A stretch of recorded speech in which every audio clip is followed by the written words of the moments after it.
Salutare, oameni buni și bine m-am găsit aici la un nou fish vlog, ca să-i spun așa. Cred că v-ați dat seama din titlu. O să mergem din nou la o partidă de pescuit de, nu știu, 6 sau 7 ore, ceva de genul ăsta. Și o să folosim așa, nadă profesional de vanile de la POF, un de la Bezar Mix, pentru crab caras, o mămăligă de asta instant.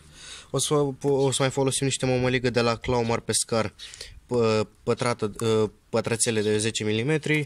Aici mai am niște de-astea, cum îi spune, un porum din ăsta flotant artificial cu de-asta, cum îi spune, cu o tinctură de asta de carne care pute urât, am un lapsus acum. Și o să mai folosim și niște pop-up-uri cu usturoi care miros demențial. O să dăm la 2 bețe și o lansetă. Avem 3 motori care o să schimbăm la echivalentul de 2 ore fiecare. Plută de 2 grame, la o undiță, la feeder și la 2 înăditoare. O să vi le arăt imediat. Acestea sunt cele 3 monturi.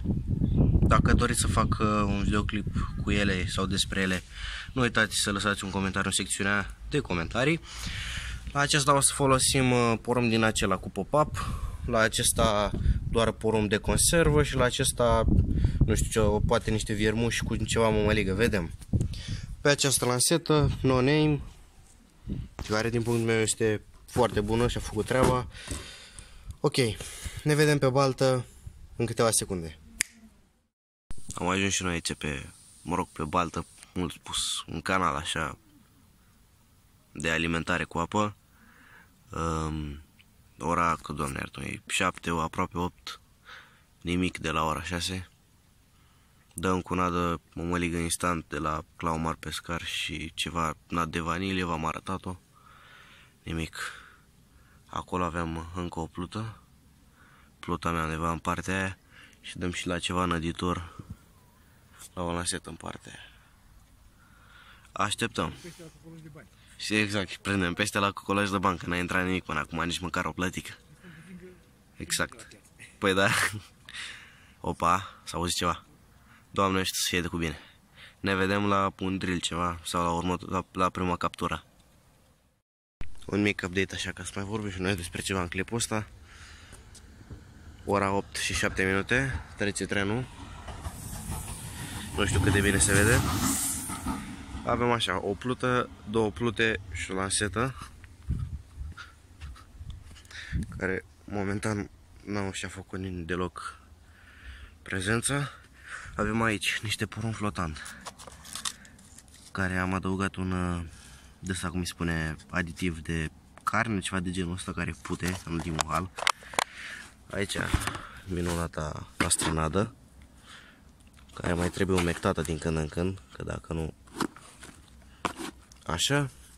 Și așteptăm să tragă peștele. Momentan nu trage nimic. O să mai nădesc chiar acum. Exact. Să mai nădesc eu un pic acum în zonele astea unde dăm noi cu pluta. Măcar acolo puțin o mână de nadă.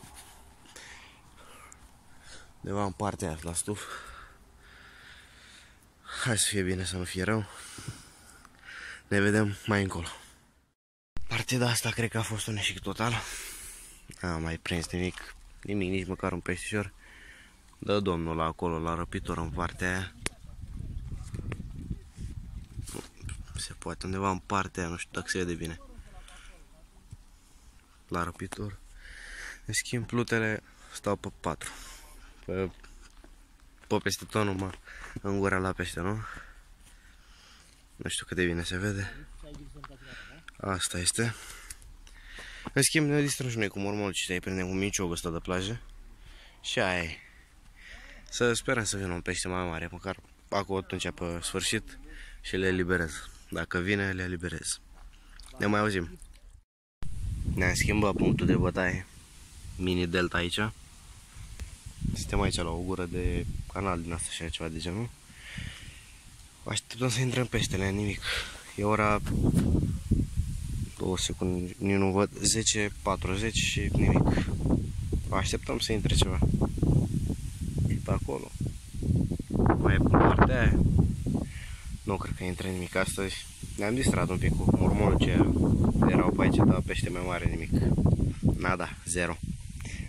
Ne vedem poate la sfârșit la un auto, stagem o linie despre această locație.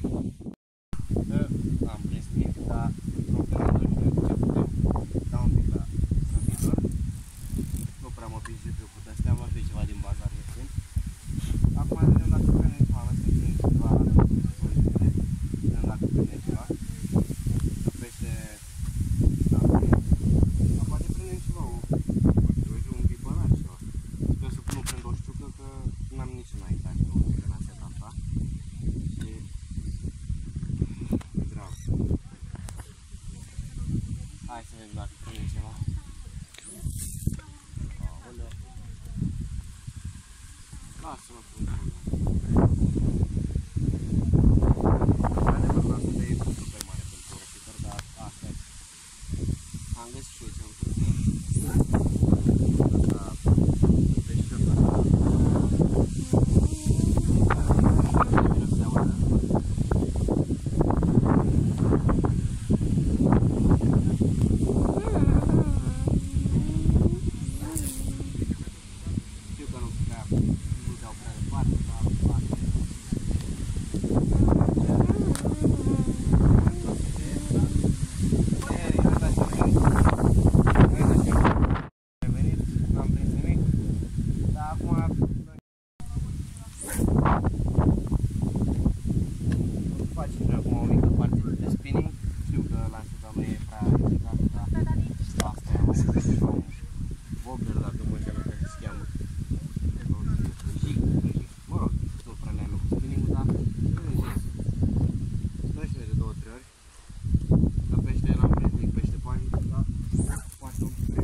Când filmez outro-ul ăsta, sunt deja trecute 2 zile de când am terminat partida de pescuit, dar aia e. Sper că v-a plăcut, uitați de un like, de share și subscribe. Cisgo TV a fost cu voi, sper că v-a plăcut, n-a prins nimeni nimic, adică la modul nimeni de pe baltă, a prins doar cineva, nu știu, ceva, un ciortănăs sau un caras de o palmă și l-a luat de branchi, ca să știți, să vă faceți o idee. Nu a vrut efectiv să mănânce peștele, asta e. Ce să facem și noi? Mă rog, ne-am distrat, aia e. Ne vedem la următorul episod. Pace!